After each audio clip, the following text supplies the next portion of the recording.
पण लोक म्हणतात सुनंदाताई बबन अवतडे या केवळ नामधारीच उमेदवार असतील, कामधारी मात्र दुसरेच असतील।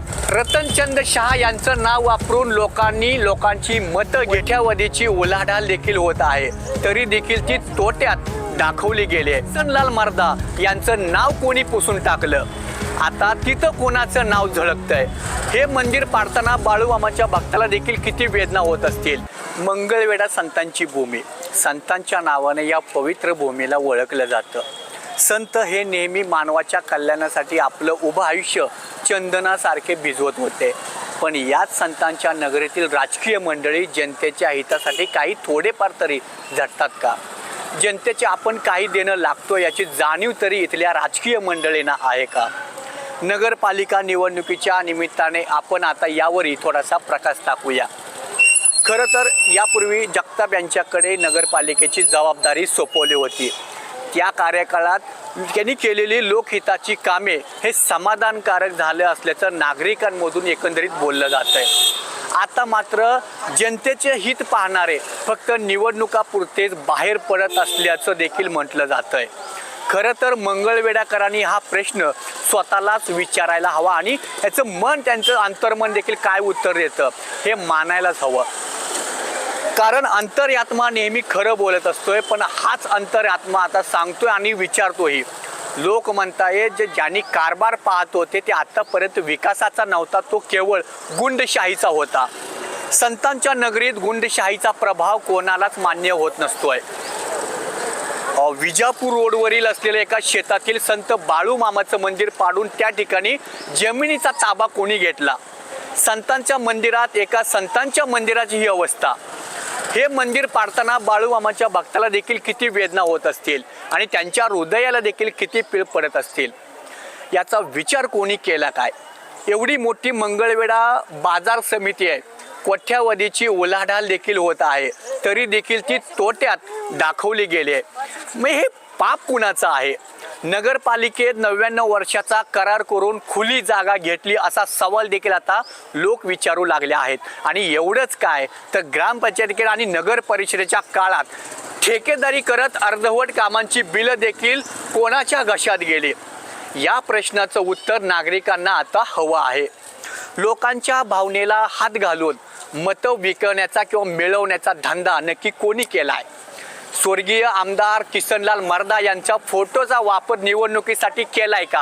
आणि त्या फोटोचा भांडवल करून लोकांची मतं मिळवली। निवडणुकीत विजय मिळताच खरेदी विक्री संघांमधलं किसनलाल मर्दा यांचं नाव कोणी पुसून टाकलं? आता तिथं कोणाचं नाव झळकतंय? खरेदी विक्री संघात किसनलाल मर्दा यांचा फोटोही कोणी काढून टाकला? कसलं हे राजकारण म्हणायचं आहे? हे फक्त किसनलाल मर्दा यांच्या बाबतीतच झालं नाही, तर रतनचंद शहा यांच्या बाबतीतही तेच झालं। रतनचंद शहा यांचं नाव वापरून लोकांची मतं घेतली, पण त्यांचंच नातू राहुल शहा यांना मात्र बँकेच्या निवडणुकीत झटका दिला गेलाय। आणि निवडणूक बिनविरोध होत असतानाही त्यात खोडा मात्र कुणी घातला? आडमुठेपणामुळे स्वार्थी आणि वृत्ती लोकांच्या घटना सांगावं तरी किती?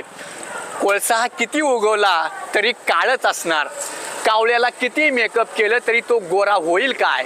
आता मंगळवेढ्याची नगरपालिकेची निवडणूक सुरू आहे। प्रचार कसा सुरू आहे या निवडणुकीत पहा आणि आपण केलेली काळी काम काळ्या लोकांच्या घोंगडीखाली झाकून ठेवायची आणि समोरच्याला सोन्याला सुद्धा पितळ म्हणायचं, म्हणजे काय तर अस्सल हिऱ्याला गारगोटीच म्हणावंच।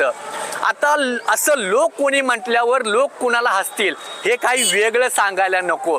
आणि मंगळवेढ्यात देखील तेच घडतंय। मंगळवेढ्याचं सुजाण नागरिक आता दूध खुळे राहिले नाहीत, असा अजूनही काही नेत्यांचा गोड गैरसमज असल्याचं दिसतंय। एकीकडे भारतीय जनता पार्टी अजित पवार यांनी राष्ट्रवादीचे म्हणजे महायुतीकडून सुजाता सुप्रिया अजित जगताप या सुद्धा नगर परिषदेच्या निवडणूक लढवत आहेत आणि दुसरीकडे तीर्थक्षेत्र विकास आघाडीच्या सुनंदाताई बबन अवतडे या नगराध्यक्षपदाच्या उमेदवार आहेत।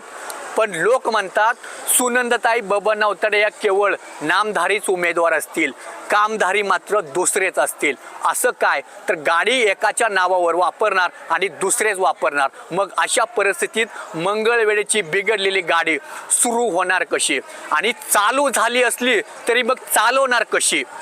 एवढा एकच पण अत्यंत महत्त्वाचा प्रश्न सध्या मंगळवेढेकरांच्या चेहऱ्यावर ठळकपणे उमटला आहे आणि तो या काही जणांच्या ओठावरही आलेला आहे. कारण संतांच्या नगरीतले काही सुजाण नागरिक आहेत, त्यांच्याकडून स्वतःची विचारशक्ती आहे आणि त्यांचा हाच डोळसपणा भगास मंगळवेढेचा विकास करण्याची दिशा देणारा नक्की ठरेल असं इथल्या काही नागरिकांना वाटतं. घोडा सुसाट सुटलेला आहे, मैदान ही आता जवळ आहे. स्वाभिमानी मंगळवेढेकर कोणाच्या पारड्यात विश्वासाचं मत टाकतील हे या काही दिवसातच स्पष्ट होईल. आजच्या पुरतं एवढंच. पुन्हा जरूर भेटूया नकली मुखवटे फाडण्यासाठी, काळ्या कोळशाचं काळं पण दाखवण्यासाठी. पाहत रहा. कॅमेरामन अक्षयसह भारत शिंदे, न्यूज इंडिया, मंगळवेढा.